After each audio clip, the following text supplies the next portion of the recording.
What's up, everybody? So, do you think Sony could be dethroning Xbox Game Pass and being the best for having games online and letting you play them day one and letting you have all the new games for just one monthly cost? Well, let's take a look at that, along with some stuff with Activision Blizzard and some other stuff that's not good news for PlayStation. So let's get right into that. Roll the intro.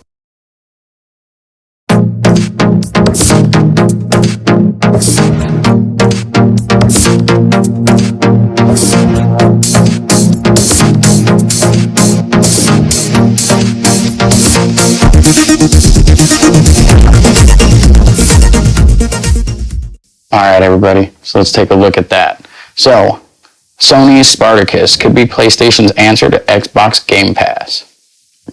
Alright, shut up and take my money. I like that. Alright, Sony is planning to create an Xbox Game Pass-like subscription service, according to Bloomberg. The company already offers two subscription services. We've all seen these subscription services, PlayStation Plus and PlayStation Now. They're not the best, but they are something. They just don't advertise them very well. All right. PlayStation Now. Well, PlayStation Plus, which is required for the majority of online multiplayer games, and PlayStation Now, which offers a catalog of games to download or stream. So, if you guys ain't familiar with PlayStation Plus, you get games monthly, 3 of them for free, and you get other little perks and discounts. And with PlayStation Now, or PlayStation Plus, that's how you play online. It's kind of like very important if you want to play online games and play with your friends and do everything. And the benefits are great. PlayStation Plus is a must. PlayStation Now, they don't advertise well. Not many people are interested in it. It's not bad. It's worth trying, but with this new thing right here, I think it's going to be great. So, PlayStation Now, which offers catalog games, download or stream, and they will reportedly be merged in this new offering. Sony will likely keep the PlayStation Plus brand, reporter Jason Schreier said on Twitter, but phase out PlayStation Now. This new service, which is codenamed Spartacus, great name, would have 3 tiers. One would offer current PlayStation Plus perks, another would include a catalog of PS4 and eventually PS5 games, and a third would have extended demos, game streaming, and a library of classic PS1, PS2, PS3, and PSP PlayStation Portable games. Adding that, it's likely to be available on PlayStation 4 as well as PS5. Of course, if you can get a PS5, the company would launch the service in the spring. Sony didn't immediately reply to a request for comment from The Verge. Bloomberg adds that some details of the service, including its membership tiers, may not yet be finalized. The company is also putting resources into expanding its efforts in cloud gaming, which they need to. They want to keep up with Xbox, because they have definitely devoted themselves to online streaming and cloud services. The company is also putting resources in expanding its efforts in cloud gaming. Bloomberg reported perhaps to keep up with efforts like NVIDIA RTX 3080 tier of GeForce Now and Microsoft Xbox Series X upgrade for xCloud. However, it's unclear if Spartacus would run on Microsoft Azure following the deals signed between Microsoft and Sony in 2019. If it does, it would mean that Sony services run on the same platform as the competitor. That'd be cool. This new Spartacus service sounds like it would put Sony on par with Microsoft Game Pass Ultimate subscription, which allows people to play online multiplayer, access a huge library of tiers from Microsoft and other companies, and stream games from the cloud. Sony also appears to be emulating Microsoft's approach to offer multiple tiers of service. Only the $15 per month Game Pass Ultimate plan offers cloud gaming, for example. However, one of the key perks of Game Pass and Game Pass Ultimate is day one access to Microsoft first-party titles. But that might not be available with Spartacus. Schreier said in a tweet that don't expect Sony to include its big new games day one like Game Pass does. Well, what do you expect? I'm sorry, Sony's main big Sony entertainment games like God of War and Horizon just are so good. I mean, people are going to buy them. Why would you offer it day one for a monthly subscription? I'm sure there'll be some really good perks and some good Sony Entertainment games. Like, I could see something like Returnal being on there for the subscription on day one, but you ain't gonna see something. You ain't gonna see something like God of War or Horizon on there. It just is what it is, and who wouldn't happily pay for games like that? So that's that. Let's get over to Activision Blizzard. Activision Blizzard will not be a part of the Game Awards, Jeff Keighley says. Call of Duty is up for 2 awards, but beyond that, the company's games won't be involved. Wonder why that is, Activision. Wonder why that is. Annual festivals of trailers and also some trophies. The Game Awards is just days away, and host Jeff Keighley has announced that beyond its nominations, Activision Blizzard won't be involved. The Game Awards are a time of celebration for the industry, he wrote on Twitter. The biggest form of entertainment in the world. There is no place for abuse, harassment, or predatory practices in any company or any community. That's no joke. Hopefully Activision gets that now. I also realize we have a big platform which can accelerate and inspire change. We are committed to that, but we all need to work together to build a better and more inclusive environment so everyone feels safe to build the world's best games. Activision, man, you guys, you're really fucked up. Since the California Department of Fair Employment and Housing filed a lawsuit against Activision Blizzard alleging discrimination and sexual harassment in the workplace back in July, allegations like Blizzard CEO Bobby Kotick telling an assistant he was going to have her killed have raised questions about whether it's appropriate to promote the company during a celebration of what's best about games. Yeah, I don't think Activision should be a part of it at all. Sorry. I think they messed up. I think there needs to be big changes, and I think the Blizzard CEO Bobby Kotick is a joke.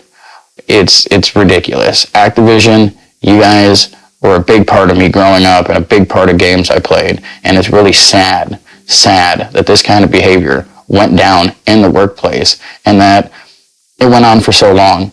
And I think that people should be up in arms, and I think that it's going to take time. And I think this year, right now, Activision, I don't think it's time yet, guys. In an interview with the Washington Post before this statement, Keighley was asked about Activision Blizzard's involvement with the Game Awards. We want to support employees and developers, he said, and we have to think very carefully about how to proceed here.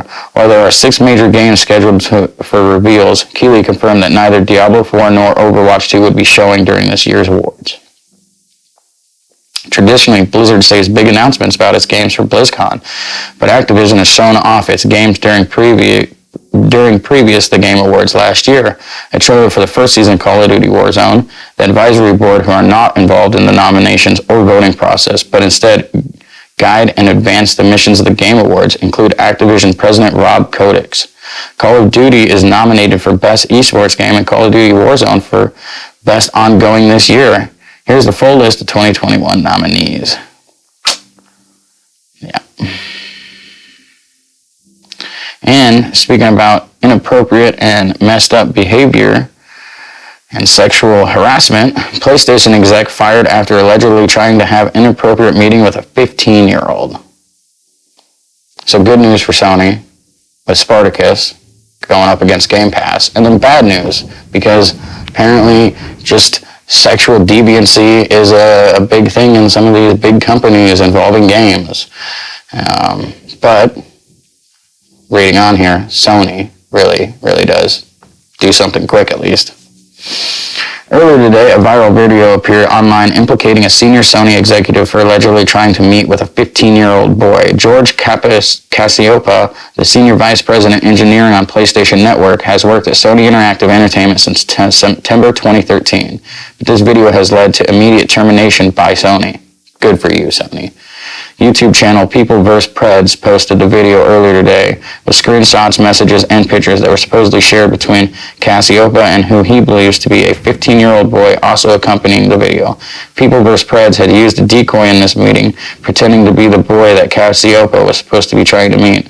Sony reacted swiftly to this video, terminating Cassiopa shortly after it appeared online. In an email statement, Sony stated that it was aware of the situation and the employee in question had been terminated from employment. Wonder how long they were aware of the situation. The video depicts a cameraman approaching Cassiopeia, who was using the name Jeff for this planned meeting. Cassiopeia was a 64-year-old. Can be seen answering the door in a PS5 t-shirt. In the video, Cassiopeia walks back into the house, closes the door, and refuses to answer any questions from the cameraman, who proceeds to yell that he would call the cops on Cassiopeia. Allegedly, Cassiopeia, reportedly as Jeff, was communicating with the decoy, pretending to be a young boy on the website Grindr. Fucking disgusting, dude. Wow. The two exchanged pictures and planned to meet up for inappropriate sexual relationships. The decoy said he would use an Uber to meet him, and Cassiopeia was allegedly waiting for him. Outside of the aforementioned statement from Sony, there has not been much officially said regarding the situation. Neither Cassiopeia nor the San Diego Police Department, as this is where the alleged events takes place, have commented on the matter, and it is unclear if the SDPD were called. Before working at Sony and with PSN, Cassiopeia had a long history in and outside of the gaming and tech industry. According to his LinkedIn profile, Cassiopeia has worked in the engineering industry since 1978, including Hazeltine Industrial Products Division, Digital Equipment Corporation, Adobe, Palm Source Holding Company, Intuit, and, since 2013, Sony. As the situation develops, those following should keep an eye for future acknowledgments and statements from that at Sony and PlayStation. Many likely appreciate Sony's swift action on the matter, and it is likely new developments crop up in the coming weeks, if not days. A lot of crazy stuff. But, alright, you guys, game news. We're going to do some tech news every week. We're going to do some game news and hardware news every week. We'll do some unboxings, some reviews. We're going to do some cool stuff with the channel every week. It's going to keep growing. I hope you guys comment. Tell me what you'd like to see, what you want to see unboxed, what you want to see reviewed. Make sure you like and subscribe. Share it with your friends. Comment. Just say hey. But I appreciate you guys. And we'll be seeing more videos every week. And like, subscribe, check out the description, donate to the Patreon, follow me on Twitter and my social medias. But have a good night, everybody. See you next time.